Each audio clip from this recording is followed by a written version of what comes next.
మనం ఆరోగ్యంగా ఉండాలంటే కంటి నిండా నిద్రపోవాలి. డీప్ స్లీప్ ఉంటే బాడీ మైండ్ యాక్టివ్గా ఉంటాయి.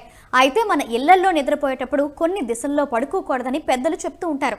ముఖ్యంగా తలను ఉత్తరం వైపు పెట్టి పడుకోకూడదని, మృత్యువు సంభవిస్తుందని పెద్దలు చెప్తూ ఉంటారు. దక్షిణ దిశ వైపు తల పెట్టి పడుకుంటే బాడీ బ్యాలెన్స్డ్గా ఉంటుందని, లేదంటే శరీరంలో కొన్ని మార్పులు జరుగుతాయని అంటూ ఉంటారు. ఈ నమ్మకాన్ని సైన్స్ కూడా సమ్మతిస్తుంది. ఇంతకీ ఉత్తర దిశలో పడుకుంటే ఏమవుతుంది? భూమికి ఉత్తర దక్షిణ అయస్కాంత క్షేత్రాలు ఉంటాయి.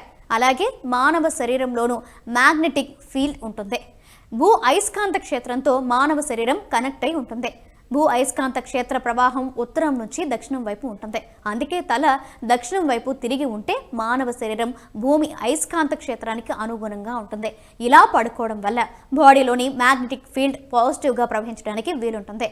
దీంతో ఉద్రిక్తత, బ్లడ్ సర్క్యులేషన్, హార్ట్ రిథమ్ స్టెబిలైజ్డ్గా ఉంటాయి.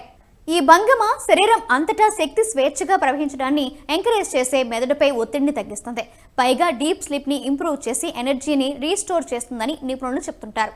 అలా కాకుండా ఉత్తరం వైపు తలపెట్టి పడుకుంటే గుండెపై ఎక్కువ ప్రభావం పడి బీపీ, గుండె సంబంధిత సమస్యలు వచ్చే అవకాశం ఎక్కువగా ఉంటుందని సైన్స్ చెప్తుంది.